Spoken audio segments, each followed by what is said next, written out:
about 2 years ago. And in those 2 years ago, we focus more into patient analysis and be a diagnostician. And the story that we're gonna build today is how observation many times is more important than instrumentation. We don't take no value away from instrumentation. It's really important to evidence things, and it's important to measure it, and that's the word of biometrics. But I think it's a workflow where clinical skills and clinical analysis it became prior to utilization of instrumentation, and that's what we're gonna start developing today. So thank you, Valentine, to being here. Thank you for accepting our invitation, and it's Thank you. really amazing to have you here. And I know that the European community and the Romanians people they really willing to look for our interview today. So thank you for being here today. Well, I was hoping that everybody is doing something else because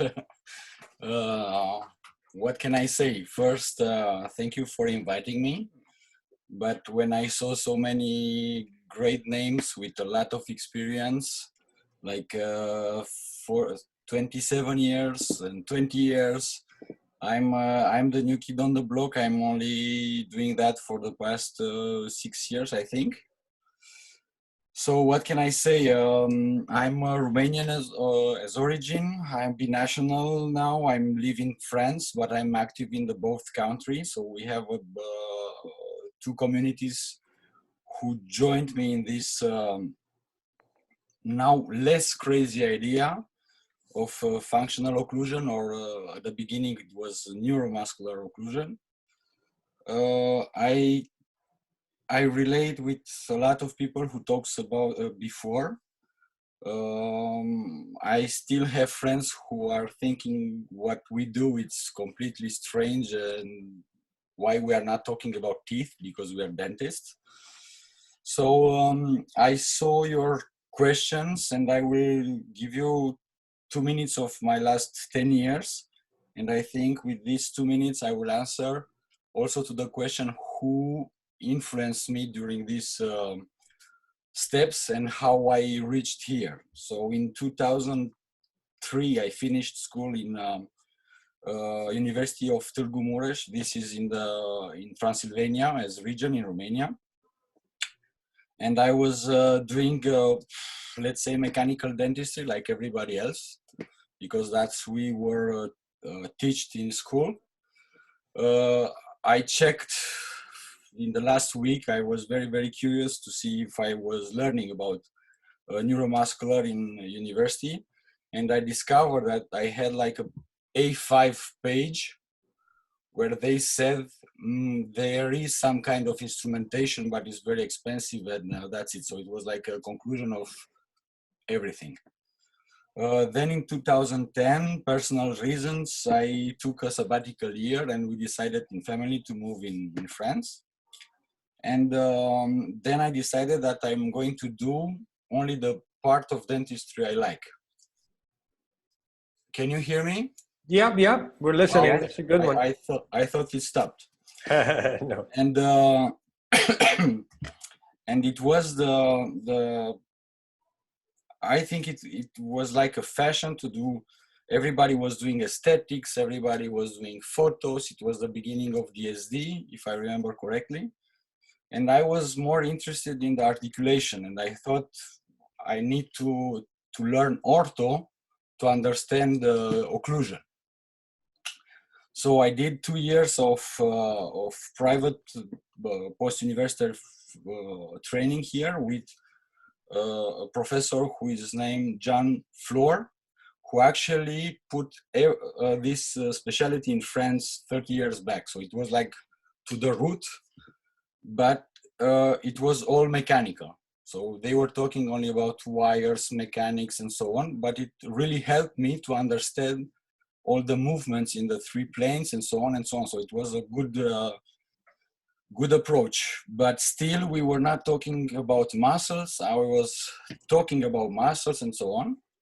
So I said, between all these trainings, I said, okay, let's do the DSD stuff. I entered to the room. It was Cyril Gaillard from France who was taking care of that. And in the hallway of this training formation for taking photos and communicate with the lab, I just saw a leaflet with neuromuscular dentistry. That was, okay, finally somebody else is doing here. I didn't know he's doing. So I took the course with him, and at the end, I realized we were not so focused on swallowing. We were not talking too much on tongue position and so on. So I asked him, what can I do more? And he was very open at the time and said, you have to do more. There are other schools. So he told me about the American experience in Las Vegas. So I wanted to go to Mr. Chan. And when I was searching for these trainings, I also did a lot of trainings in my center.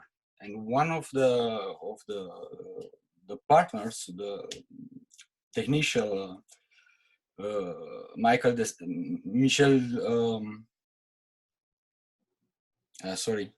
Sanctos, I think I'm very bad with names. He said, but what you are doing there, the guys from Strasbourg school is Professor Legal who is doing, he's talking about chewing, he's talking about that. You should see him.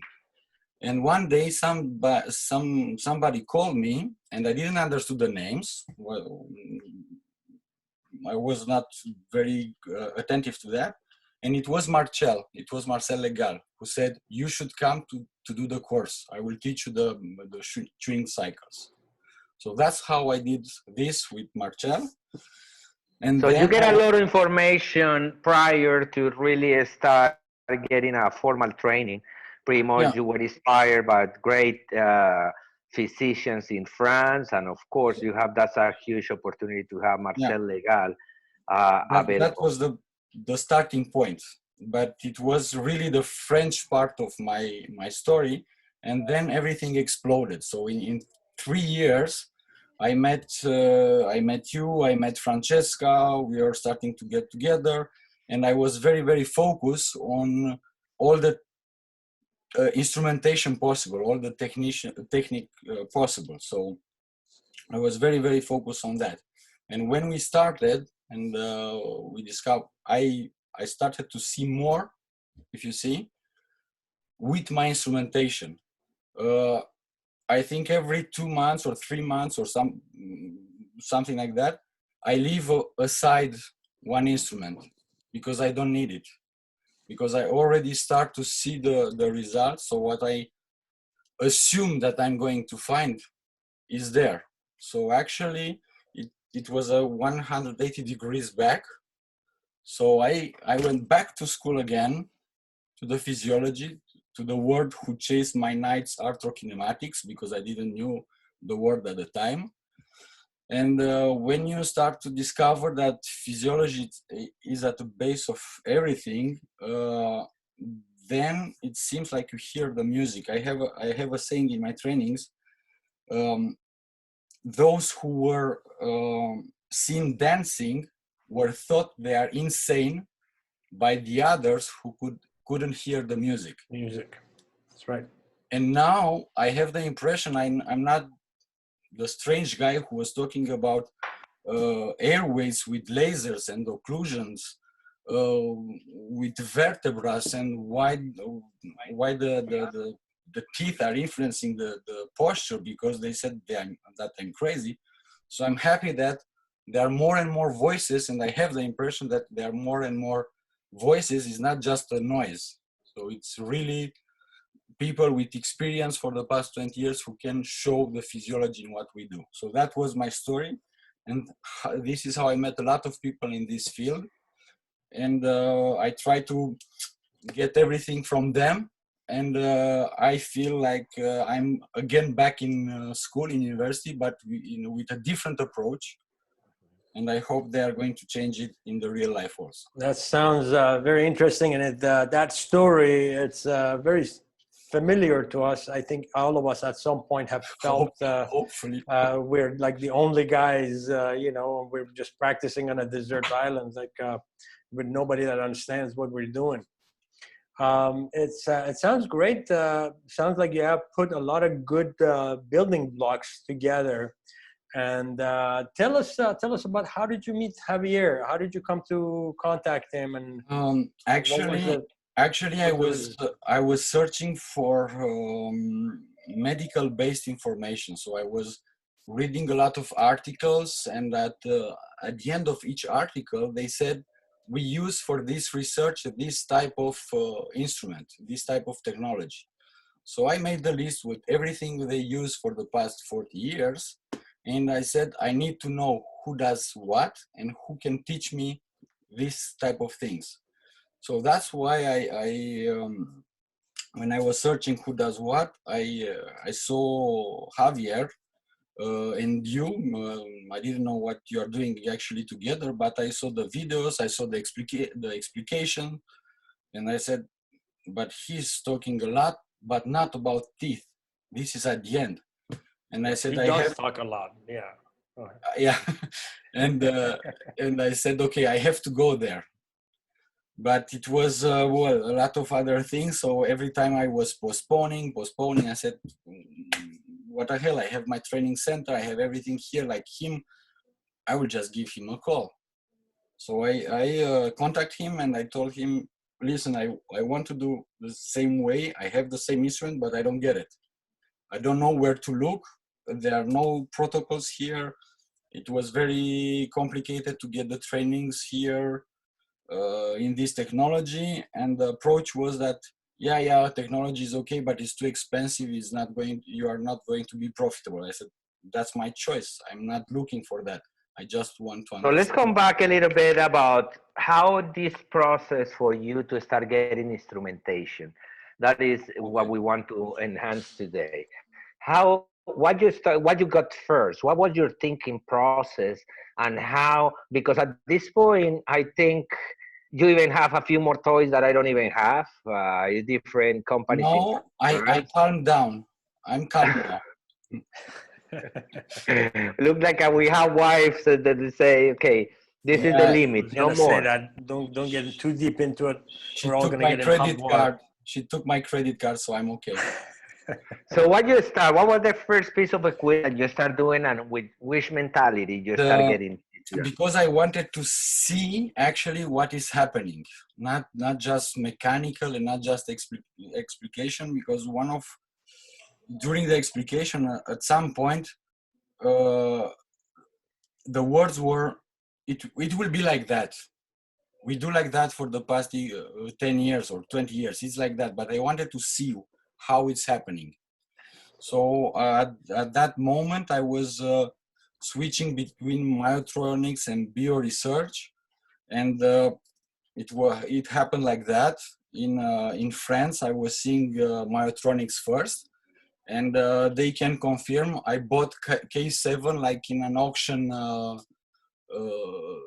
place. I just watched the guy who was selling, Sebastian. And I said, I'm okay. I know that I need this instrumentation. I'll buy it.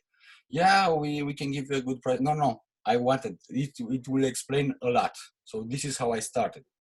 And then I had even more questions than before. So I wanted to see more. So it was a cascade. But I don't regret everything of that. I use CBCT and SIGA today, so it's really mind-blowing, not just for me, but for the patients. The instrumentation helped me to engage the patient in their treatment. I'm not the weirdo who sent the patients to the posturologist, or I told them, okay, but this comes from your muscle. Take a look at your legs, or why are you like here, and so on. Because we were not talking about teeth before. Okay, so that was the reason I wanted to see more. So you start looking for evidence into the data that you were collecting. And then, so we start working together.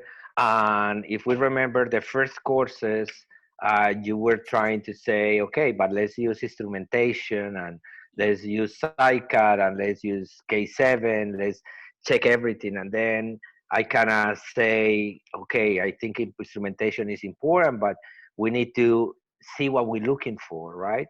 So I want that you share this experience about how was this process, because technically in 2 years that we've been teaching courses in France, we use instrumentation, use almost none, not as a platform for the education, because we focus in something else. What do you think observation do and in the process to make you a better diagnostician?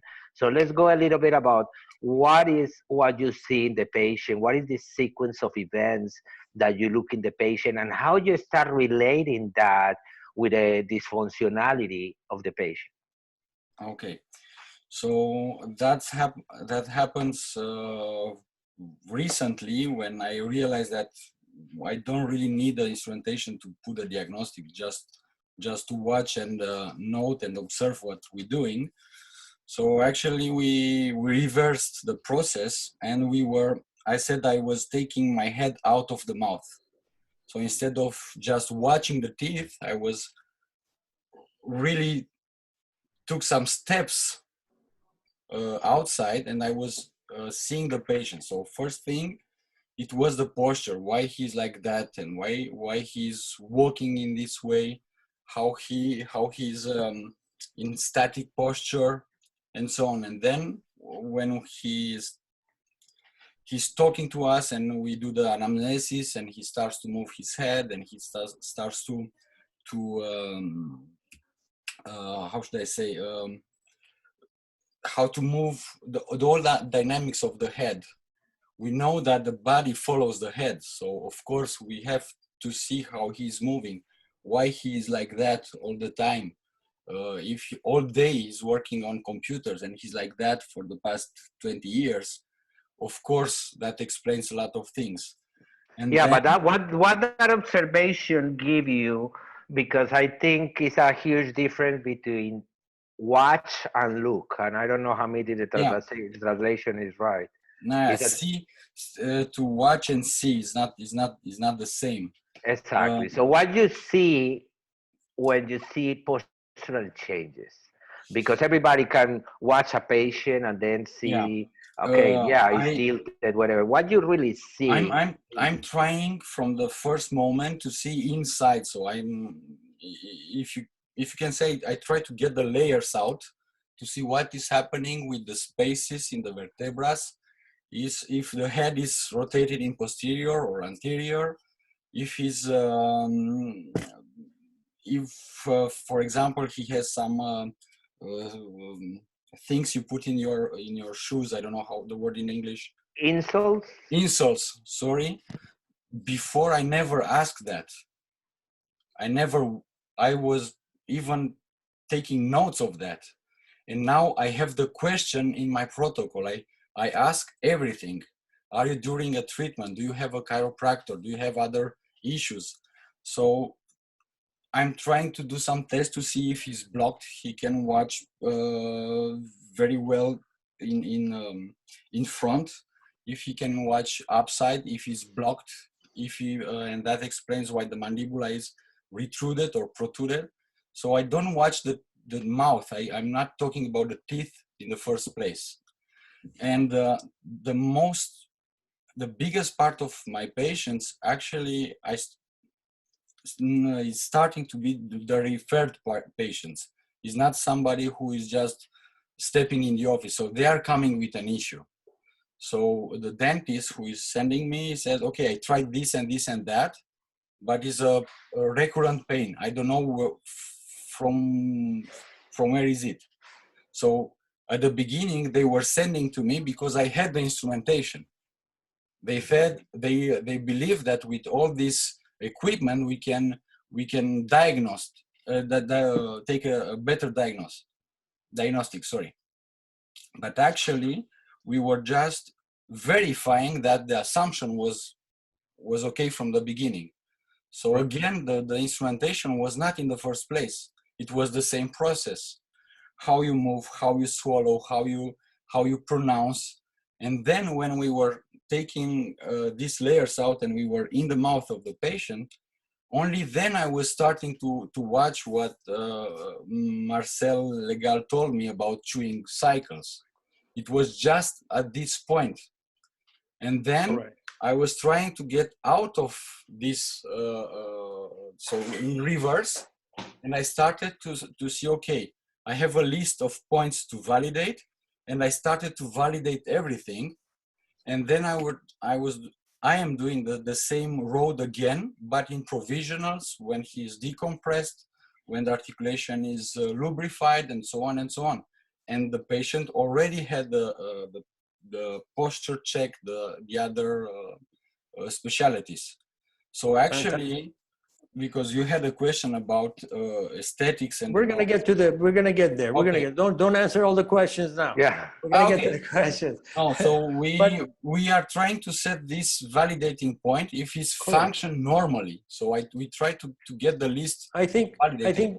correct. I think the great message I hear from you is exactly what has been argued in the field so much about what they call instrumentalists, and they've been trying to say that people are buying instruments to diagnose, but your point is that No. its actuality it's just the recording of the events. You're absolutely right that patients just start from the moment they walk in, and you're looking at their posture. Again, a lot of same physiologic factors that we have been hearing all along from a lot of our speakers. The real patient starts from the way when they come into the room, and we're looking at their posture and head tilts or turns and so on and so forth. The teeth is the last piece of the puzzle. After you figure all that out, and then you say, okay, now let's get everything straight and see how the door, as Dr. Walker was saying, if the frame is bent, what are you going to work on the door for, right? Exactly, So, same principle. Perfect. Yeah, it's a great message. I explain to my patients that before playing with the smile and the teeth and the crown, I need to get you in a safe playground. So if we are there in a safe playground, with Very you good have analogy. where you don't have muscle interference, you don't have any kind of other interference, all the system go like you say in the United States, then okay, let's talk about the rest of it. But I need to be sure for him and for me, and I just find out in Professor Rocabado's speech about the relapse, and not the relapse, the changes that we are going to see only 10 years after. It's funny you brought Dr. Rocabato. He said a very profound thing that I'm making notes, as we go along. And I have a lot of lists and the travel list for next year. Exactly. So like one of the great things that he said, there is no such thing as accommodation. There is only misalignment, right? That is a profound sentence that, what we say, oh, well, he's going to accommodate. No, he's just going to misalign. Right? We hear that every time. Correct. Now, how you relate all this information that you took during the process of anamnesis and the process of the analysis, how do you relate that with the structural changes and technically in the way that you take the bioregistration? Tell us a little bit about that process. Okay. First thing, I need to have a passive muscular function. So I need to relax everything to be sure nothing is tilt my head. The C2 vertebrae is not tilted on the other side because it's related with the dura mater. So I can have a switch of the level of my hip. So I could generate pains in the back. And so I really need no muscular tension anywhere. So that's first thing. And then we have to leave some time to the patient to understand the new function, because for the past 20 years, imagine that you are in a gym class, you just work out the right part of your body.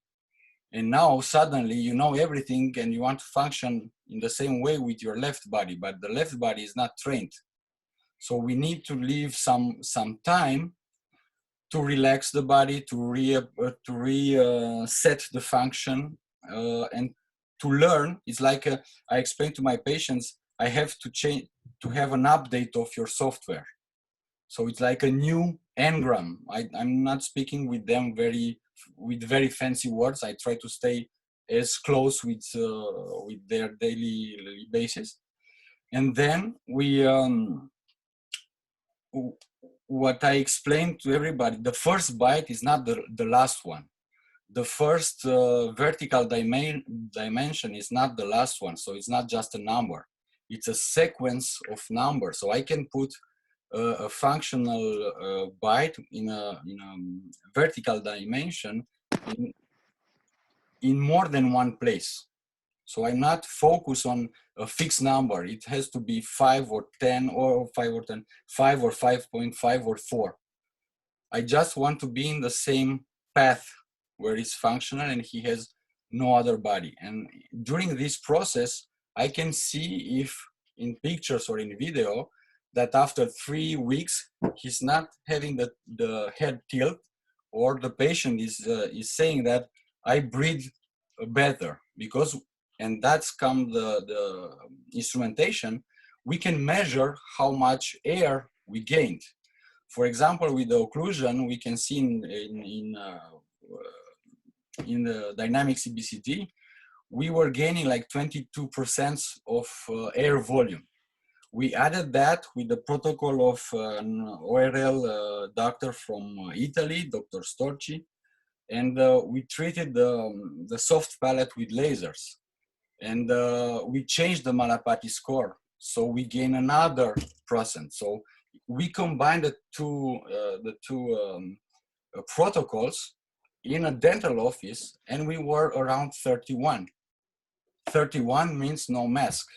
And then we started to work with the pneumologist, who I have somebody here. He just sent me his friend. So, and it was a little bit contradictory because I was taking out his activity, but he sent it me because he saw the results.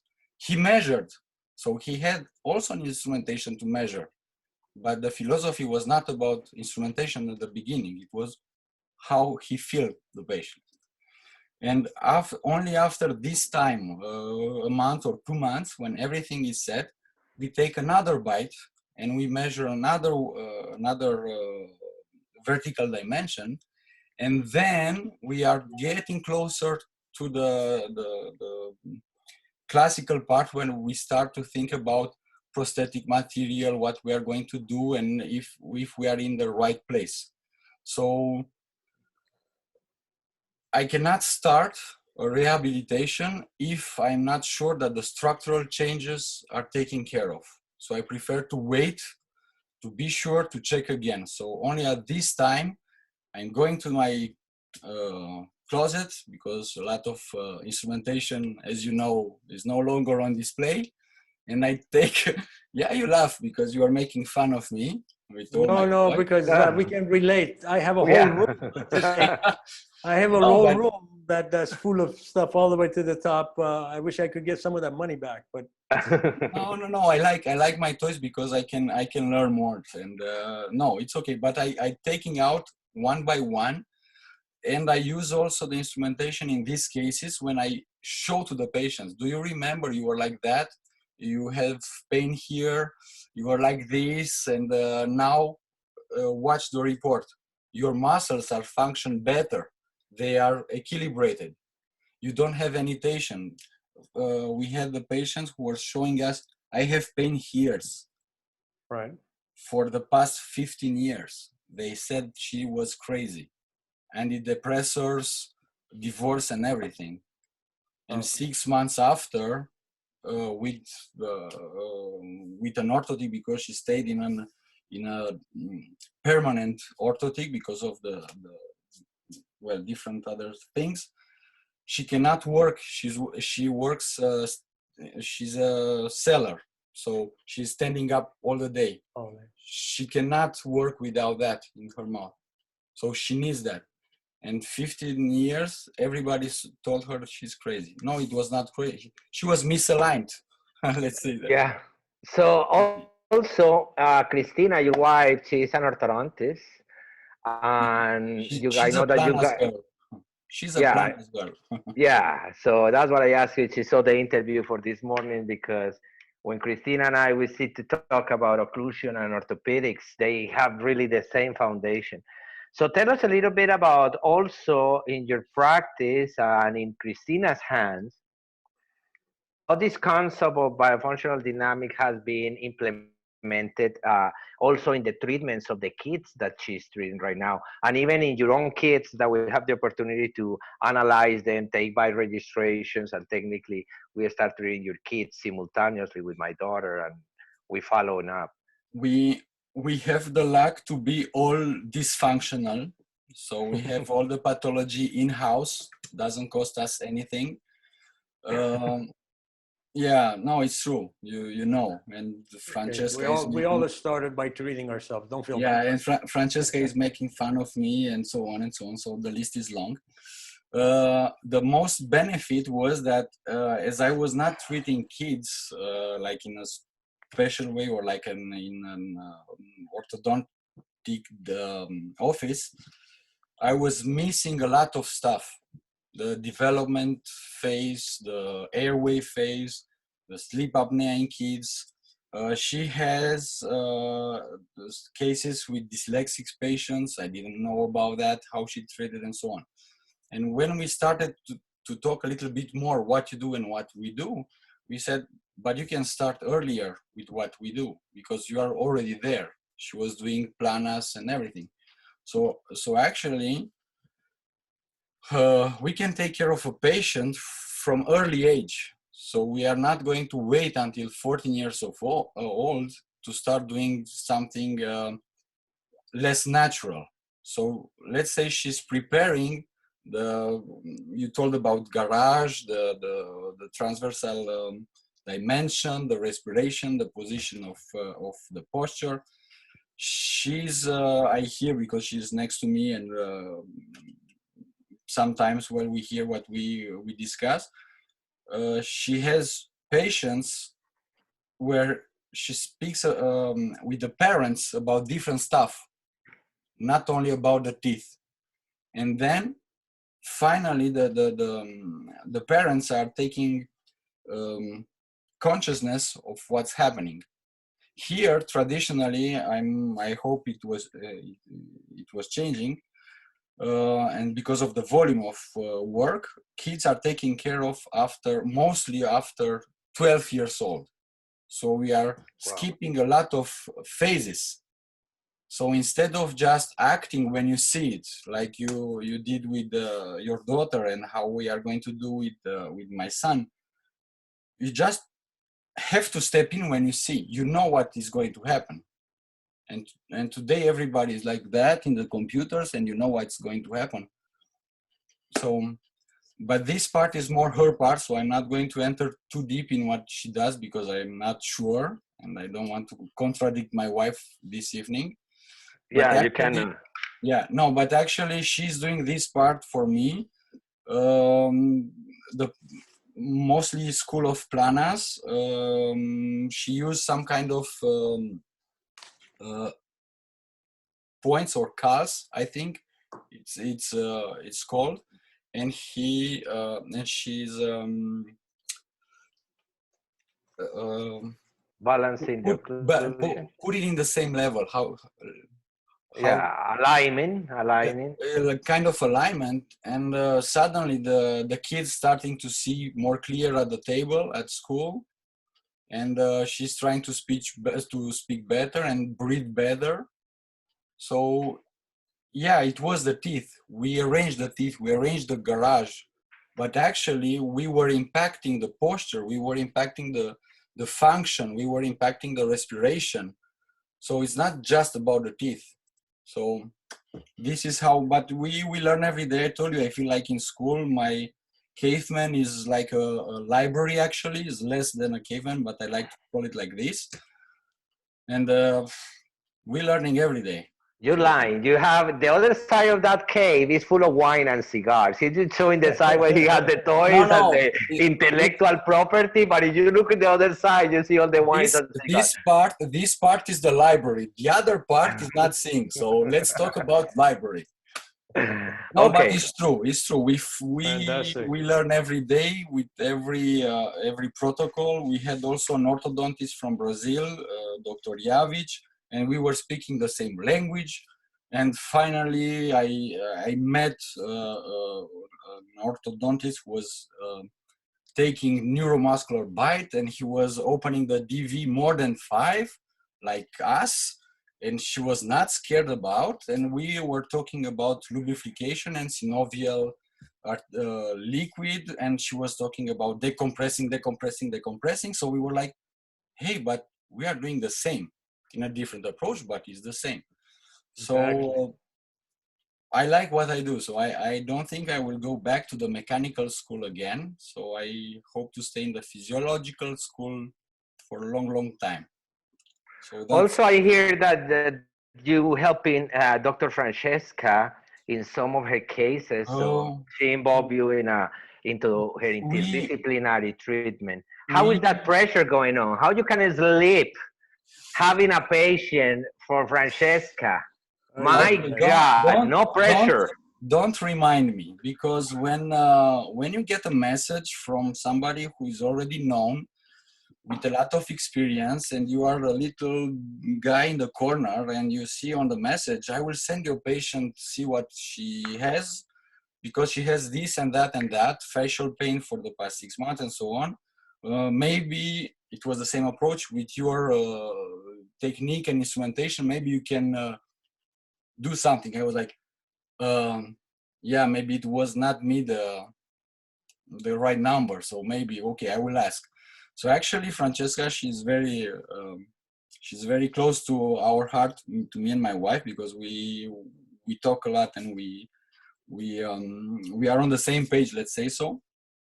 And she said, no, I want you to see her, because I think she needs this type of treatment. Like, you need to see the muscle, you need to see how she's doing. I don't have the right to show you the video and or the message, but 2 months after she is filmed, she said, I finally can feel my face. I like my face, because we were talking about facial aesthetics. Please don't touch anything. I need that face, because she's a Slavic girl as origin, and the Slavic girls, she said, I'm not saying anything else, they're a little bit round.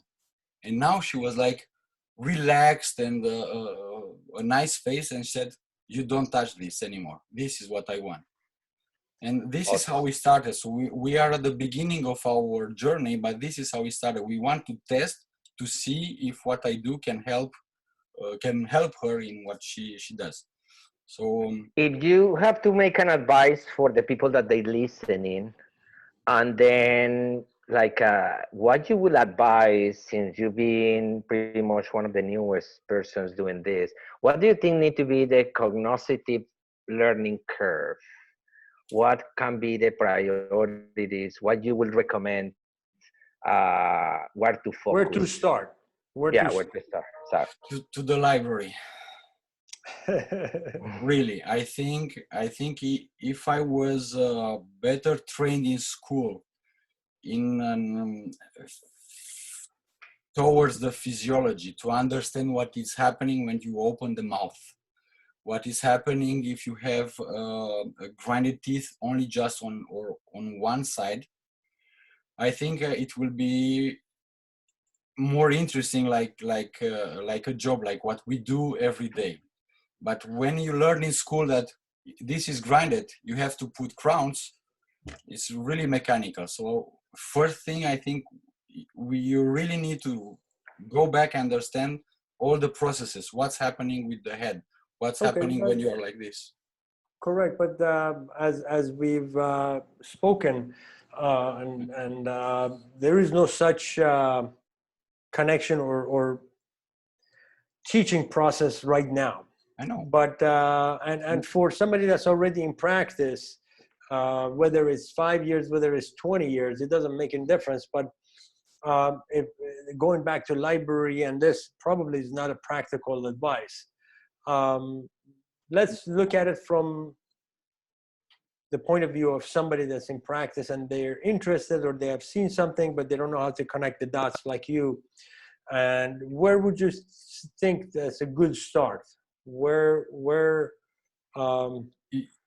need to see somebody who is doing that, and it will raise you the interest. But I don't think, maybe you don't agree with me, but I don't think that just taking trainings and not applying what you do and not understanding why your trainer was doing that and what he see, I don't think just with that you can go on. I think it's a continuous process. You need to go with somebody who has experience to explain you what to see and to make you hear the music, and then how big you are going to get the volume to hear more, and you want to know more. It's up to you, but you have to start some point. I started searching for information, then I went to the trainings to get my hands on and to understand why he's watching the ear and this space, because the problem was on the other side. And then when they were explaining me, the trainers, after that you go back and you get out the books and said, okay, this is the physiology. Okay, now I can understand why he told me that. But I'm not sure if just with the training, with like 1 day course. It's definitely, that's my opinion. Definitely multifaceted approach, because like you said, there's just not one class that's going to teach you all, and you need to certainly have like a well-rounded understanding, I always say to my associates, so we have taken all Dr. Roccabado's classes, of course, but I don't personally apply it so much, but I do know what I want from my physical therapist when I send them there. It made a huge difference for me to tell them, this is what I want to see. So when you send back the patient, I know what I need to get back. And if I don't see it on my verification x-ray, I send them back and I say, didn't work out. So at the same time, it's good for them. It was a great thing. Like in our center here in Miami, we had, we're very happy and we're very lucky to have Robert, Dr. Murdaco, our PT, and he came in and took a bunch of the dental classes because he really wanted to understand, and he needed to understand what we're looking for. And we found that was a huge key. It wasn't like we're talking to him a different language. We need to all be on the same page. So that was a big. Are you working with a PT right now, or some sort of? I work with orthodontists. I also, part of my wife, with different approaches, with chiropractors, with posturologists, with pneumo. So I'm not alone because I cannot take care of everything. But as you said, as I said before, we put in provisionals and we are waiting to see what is happening. So I'm expecting to see something, and if I don't see what I was expecting, then I check once more. Then I get to my closet and I try to measure and see what's happening, and I ask again the same thing. Awesome. Hamid, why we don't start with the questions so we get to see some of his workflow and we standardize a little bit? No problem. Let's get started. So at this point, Valentin, after you've been doing this now 2 to 3 years, what is occlusion to you? And I think you did mention some of the influences previously. So it's definitely not anymore the teeth coming together, that's for sure. Like for a lot of people I heard in this marathon, I think it's an evolutive process. It's dynamic and it will go all our life. And this process influences a lot of other systems. So I cannot say I treat occlusion, but not watching the airways, not watching the muscles, not watching the posture. So it's a system who is a part of our bodies, not just the teeth. Fantastic. Awesome. All right. So I think you partially answered which factors you consider. You mentioned posture and airway. Any other thing are you looking at? Yeah, we check also the speech, that's for sure. We check also the chewing cycles, like here in France, like the French school, let's say. But this is at the end, not at the beginning. So we are not focusing on that. We just saw that there is a missing cycle or not, in which way, but we are not interfering right away in the chewing cycles. We leave it for the second phase. I have the aesthetics in my mind, so we put a smile. We work with some softwares just to get. Wait, you're jumping into another question. Okay. No. Sorry. How about the tongue and my functional function in the mouth? I know chewing cycle is part of that, but are you looking at swallow pattern and are you working with my functional therapist or even looking at phrenoplasty as a possible adjunct? Yes, most of the case I do phrenoplasty myself. Okay. Now I'm doing in the past 5 years mostly on lasers. I have some experience with that. The speech therapist, yes, I use the same speech therapist like my wife, so she can correct me or she can tell me more if we skip something. I'm not joking because she's into that every day. So it is good, really good. I think we all feel it's really good. So yeah. So yes, we watch it, but I'm having difficulties to explain to the patient at the first meeting that this is part of your problem, because the patient was there because she wants to change the upper arch. And I'm talking about his tongue, and I want to send him to the speech therapist and to the posturologist.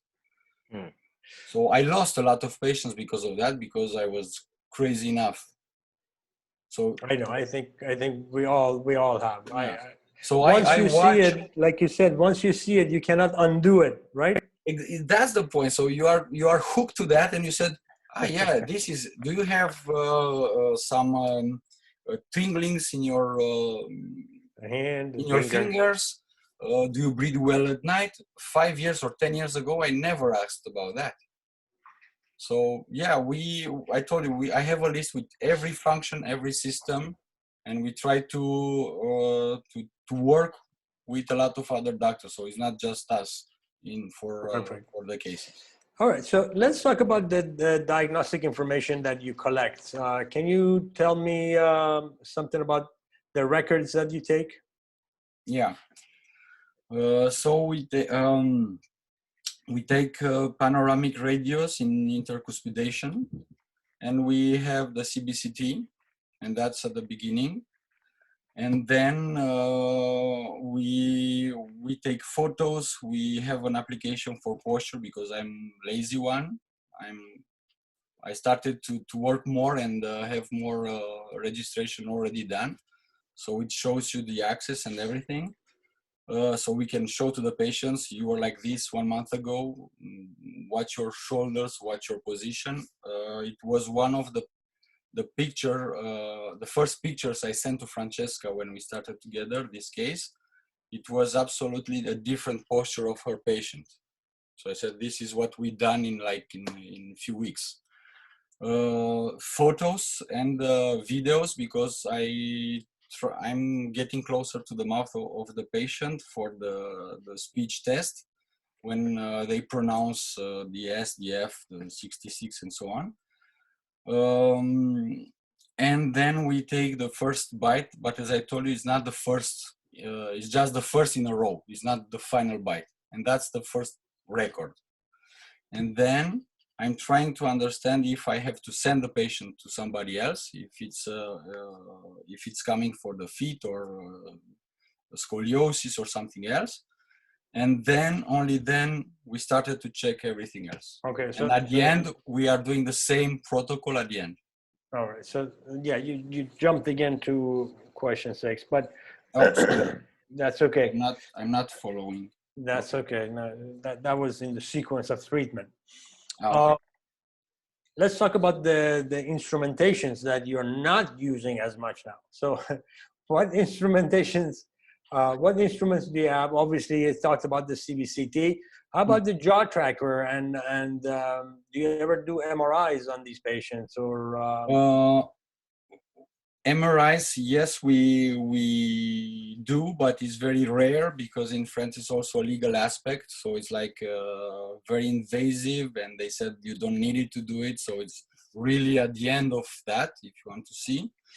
I have the jaw tracker, so we use it during the prosthodontic phase because we are checking everything when he's in provisionals.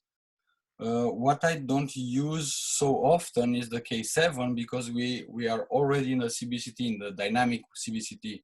So we have more information, is more speaking for, and not just for us, for the patient. They are next to me when we discuss the case, and they saw, and then, yeah, I remember I had an accident, this part, 2 years ago. So it's really convincing. So I use less the K7, more the CBCT, a lot of videos, and I use also something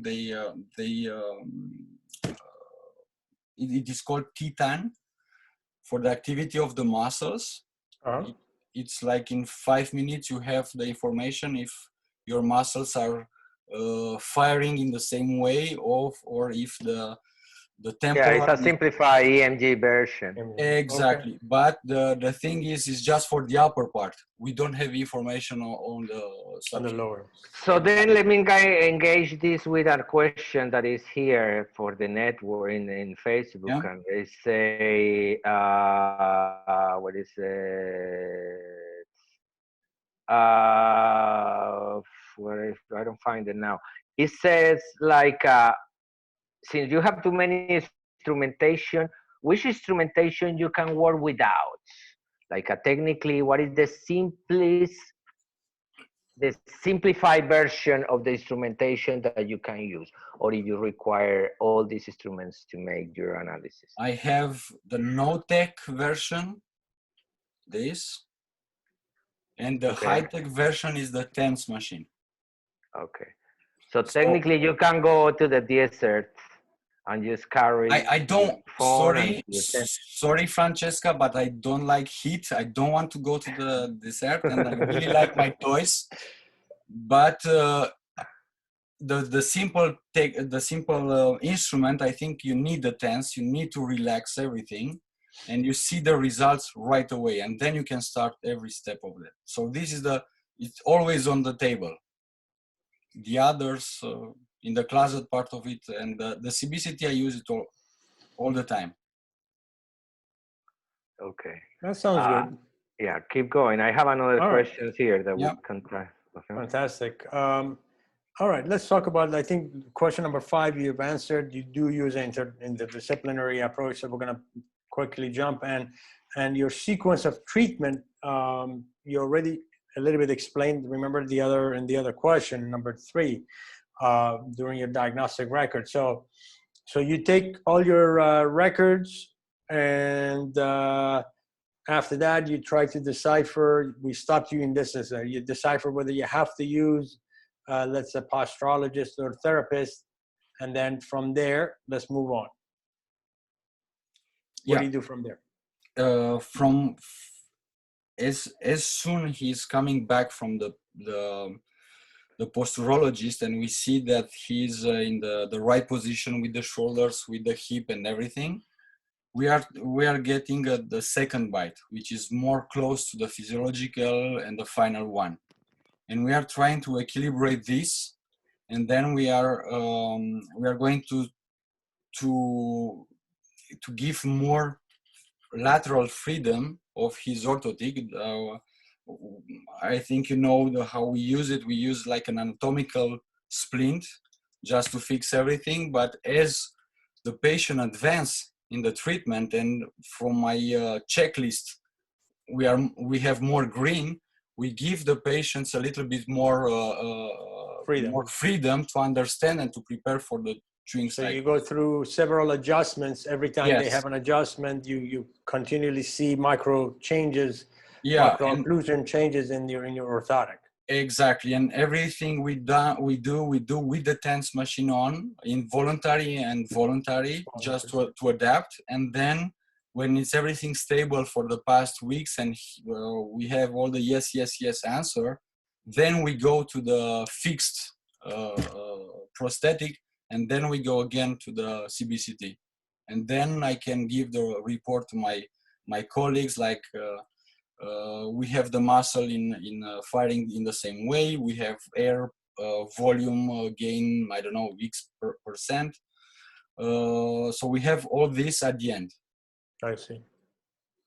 Awesome. Sounds good. Thank you. Okay. All right. So question number 7. I think you also you were jumping on this. We had to stop you. The facial aesthetic part. Yeah. So okay. So when did you start to infuse that, from the very beginning, or when you decide whether it's an orthopedic or restorative case? Okay. Sorry if I was jumping in, but That's okay. also my patients are jumping in because they are asking about aesthetics at the first meeting.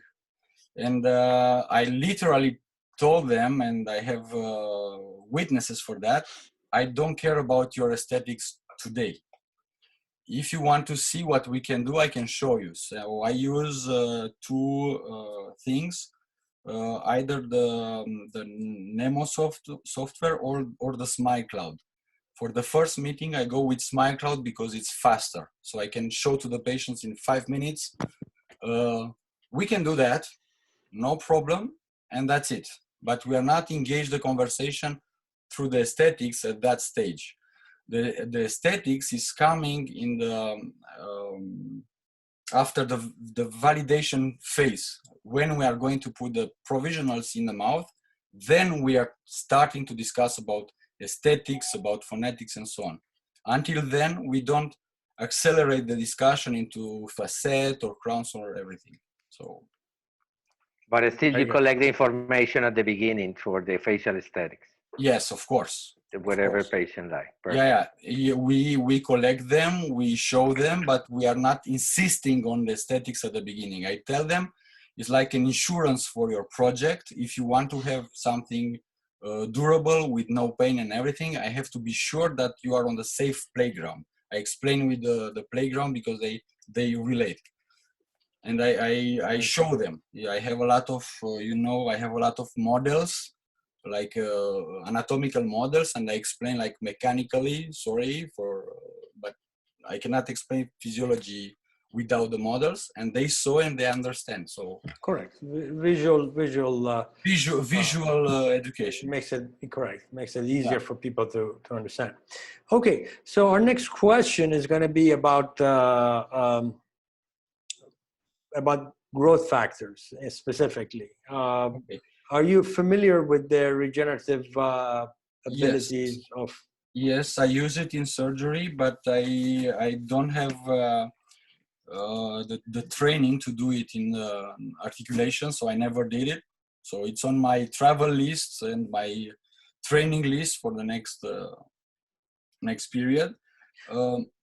Which system are you currently using? Are you using IPRF or are you using PRGF? What are you using? IPRF we use usually.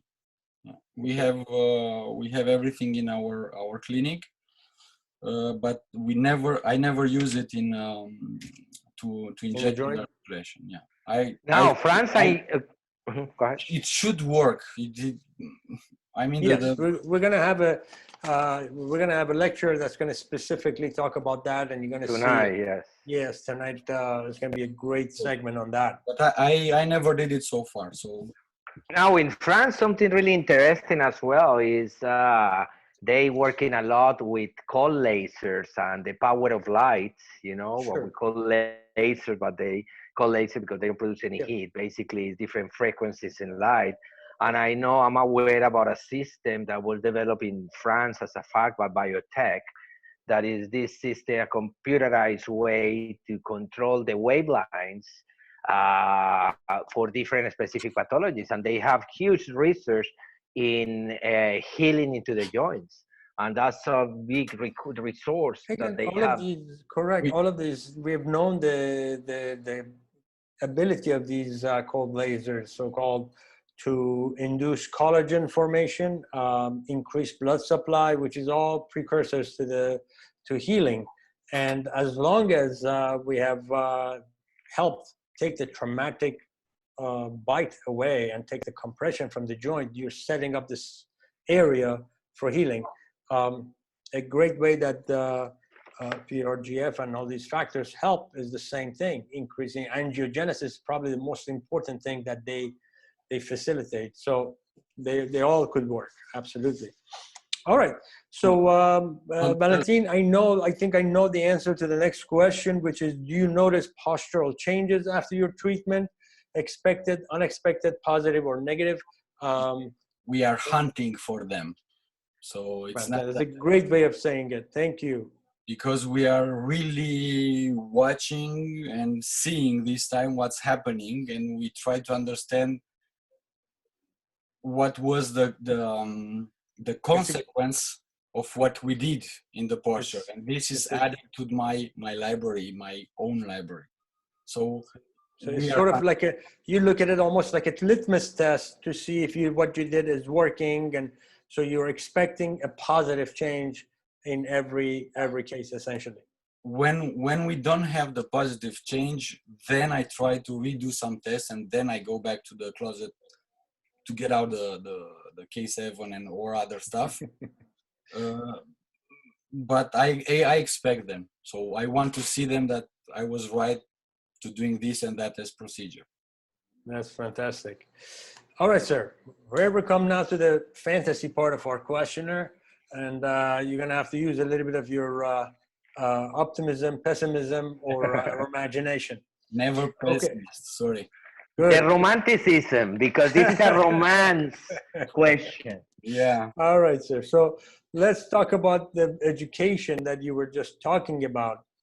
When do you think we will be able to, or do you think at all that we're going to someday incorporate some of these ideas and some of these teachings and sort of connect the dots of, first and second year of all sciences into the clinical aspect of what we do in third and fourth? Yeah, I think 10 years ago, or yeah, almost 10 years ago, I heard the music that there is not enough medical base articles, but they were there from the Jenkinson period, so Correct. we were having it. Then later on I heard the music that, yeah, but what's the benefit? It's too expensive. And now I hear the same approach more and more and more. So I think we are getting there, and because of the evolution of the technology and the pricing, the access to the technology, I think there is no other chance just to get out this box and get out of the mouth of the patient and try to see the body as a functional system where you are taking part of this side, but you are influencing everybody else around you. So I think if we want to be treated, because I think that was one of the issues as real doctors, all the jokes, I think you have to act like one. So I think you have to see what's happening, to work with other doctors, to work with other systems, and to take care of everything. It's not just the small teeth with the crown around it. I think we are almost there. That's very optimistic. Yeah, that's great. Javier knows me, so of course I'm optimistic. Beautiful. Okay, so now let's go into the completely other side of our questions, and imagine the events that are happening in the jaw joint. Now we're going to get into science fiction. Okay. He doesn't have to imagine that much because he has psychic, so he's seeing it. Good. So we wanted this. Okay, so excellent. So that brings another dimension to our question, and from somebody that has seen the movement and tracked the movement in the joint. Tell us about your experience in seeing the movements in the jaw joint. Can you tell us what you have been seeing predominantly? You know what we're talking about now. I can swear there is no hinge axis there. So that's for sure. So we have a translation movement. We see how he glides the condyle. So it's not a pure rotational movement. That's sure, and it's visible for everybody. There are movies about it. So you see after a phase of treatment that you have more lubrification, is the right word? Lubrication, sorry. So you see that there is more liberty in movement. Everything is start to be fluid. It's not like in steps. You see that suddenly the vertical path is going in the same way after a few weeks or a month. So right. You cannot put this apart and see nothing is happening. So for me, not just for me, for everybody who saw me and they came to us, we show them there is no hinge axis, so you cannot relate with that. You were talking about the articulator in the last webinars, and I remember that we were doing that 15 years ago. How much is the DV? Okay, let's put it 3 more here and 2 more here, and that was the DV. So it's like another age. So it's not possible to work like that. Fantastic. So in your final, let's talk about a restorative case. Yes. When you finish your case, what is the type of occlusal pattern based on everything? Now you've talked about your physiologic, you've talked about your chewing cycle background. What type of finished occlusion are you, or I'm talking about now in terms of the interdigitation and gnatology, what type of context are you looking for? I'm looking for a position which is very, very close to the swallowing position. If I relate with what I was doing before, so we are in the same path. I'm trying to see a stable fossa cuspid occlusion, and then I try, this is in static, and in the dynamic, I'm trying to see that I have the path in the mastication cycles.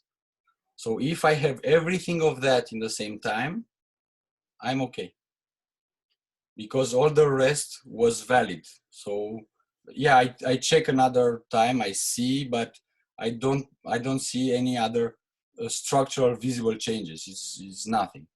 So I try to have this position. What else? We used a test which is called Speculoos Test. It was a biscuit. So we asked the patients to eat in the office, to tell me, are you comfortable with the chewing? Can you swallow? So it was a real life test, and then we were okay. But this is the type of the static occlusion we are working on. But I'm not stopping there. We are searching for the mastication cycles like Mio told you. Perfect. Javier, do you have any other question? Yeah, we have some comments, some fun comments about trends. Oh, no, don't start it. And then, but I have an interesting question for Sam Sadati. And he said, this question that I have for everybody, I hear so many information and methodology. and approaches from different speakers, but we can make a simplified, common, universal technique that every dentist can learn and apply to their patients day to day. What do Yeah, you think? I think physiology is the simplest way. You have to follow the body. You have to answer to the body, to the checklist of the body. That's the simplest protocol. And yes, you can do it in every office, but it's not the same treatment for every patient. So that's why you need to understand what is happening to apply to different types of patients. Yeah. But it's simple. We have the steps. So we watch, as I said, I'm sorry if I'm jumping back to the questions, but we watch from outside the patient. We watch every movement. We watch every static information or dynamic information, and we try to imagine what is happening behind that. So can you say that the more simplistic way to evidence it changes is just documenting them?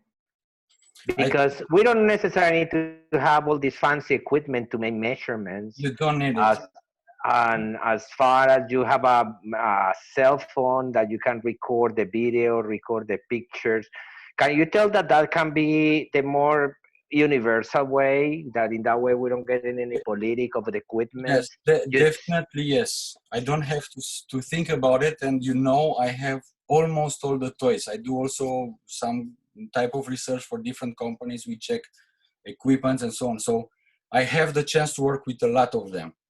But you don't need to buy everything to diagnose to take a diagnostic. And today everybody has a phone, and everybody can film and take some pictures. Pictures, yeah. And the only thing you need you need to give some passive status of your muscular envelope. And then, yes, either you learn how to manipulate. I don't know how to do it because I never went to Rocabado. Everything was teaching indirectly. So yes, you can do this, but we never learn in school in a dentistry how to manipulate the cervicals and so on. But you can get to the passive position and to the passive action with manipulating. If not, I'm sorry, you need at least a little bit of technology. It's like you want to go on a highway, but you don't have a car. You need at least a car. You don't have to buy a Ferrari or something that's hyper expensive, but still you need a minimum technology. And we are in 2020. So I don't think that should be a problem for a dentist. No, I think yeah. I think the answer was valid. And by the way, Dr. Sadati is a great clinician, and he's been to many of the courses that we've been to, and he's got a bunch of toys just like us sitting. So his question is valid, but I think your answer is absolutely right. In that, I think the most important thing that we need to develop is those eyes. The diagnostic part. Diagnostic part. These are things that you can train. You don't have to buy an equipment, but you certainly can train to learn to see. And because if you see the point of view that we have in common, and this is for Sam, is that's why we made this material in that way, that you can see how many things we have in common. And now that we're working actually to summarize many things before the lectures, we found too many similar thinking process. Pretty much everybody's thinking in posture. Pretty much everybody is thinking that the joints is in a good position. Of course, this is the area when we have a little more variables, but who cares about that? I think the point is care about what we have in common, because that's saying something in particular. Why everybody that is successful in this field, yeah, they're making something that sounds a little more complex, that is to pay attention to the posture, to working on the interdisciplinary group. But if you see, maybe that communality is what keeps us successful, even with some dramatic changes in the way that we take by registration. So maybe that's part of the answer. Need to be something that is really universal, that is making that patient has that capability of adaptation independent of the philosophy of occlusion. And I think the main point for this is, yeah, the things that we have in common here can be the things that is keeping all the modalities successful, because we're paying attention to the same things with different eyes or with different instruments or in different sequences. But for everybody matters. That is the point that I think we want to enhance here, right? Did you agree, Hamid? Yep, I absolutely agree. I think that's a valid point. That, but there is one thing to recognize, and like Valentine said, but depending on the case, and if it's a complex case, and you don't want to get into buying all these equipment, at least the possibility to diagnose them, and then you can end up deciding whether to refer or not. If you don't want to. I can tell you something more I forgot to tell you, and now you remind me. It changed my life in a professional way of speaking, because I was a dentist. I was watching teeth and I was doing classical stuff. And now I'm sorry if my professor are watching that. I'm losing interest in doing that, and I'm more in the first part of the job, in the diagnostic. And I have more and more friends, they know me and they trust me, and they just send the patient, and I prepare until the step of prosthodontics. Because I think for me now it's more interesting to get more and more into diagnostic, not just in Yeah, that's another important point, because technically we know that it's a lot of information and knowledge to be able to treat these cases. But I think I'm gonna say what Christian Koshmi told me once, and he says, Javier, don't pretend that the people have the same mentality that you have to learn complex things. It's people that they don't want to learn how your complexity, what you do. But I say, but if you can teach them how to identify them and how to refer and work with an interdisciplinary treatment, that can be the best solution for your patient. At least that we're not in denial, that is some connections, and we can recognize and say, okay, this is out of my area of expertise, like exactly what has happened with Valentine, that he's treating phase 1 for many other doctors that they're gonna do phase 2. So I think sometimes it's just to be able to understand him and know which other external players you can use to make that point to help the patient for the foundation. This has been amazing, honestly. We also extended again, Hamid. This is a problem that we're having. I'm not doing my job very good. Yeah, you know, we're getting so engaged into the conversation that we're losing the point. But I think people is happy, and we get really good feedbacks. I think it's important that we create this conscious about occlusion, function, interdisciplinary treatment, but not just an interdisciplinary treatment with your dentist into the profession as a periodontist, endodontist, maxillofacial surgery. I think we're talking in an interdisciplinary arena that is we taking care about the human body as an entire unit, and how all these positives can affect. It's another questions and comments. We really appreciate everybody, but we still need to prepare for the rest. We're working into the schedule, as I mentioned.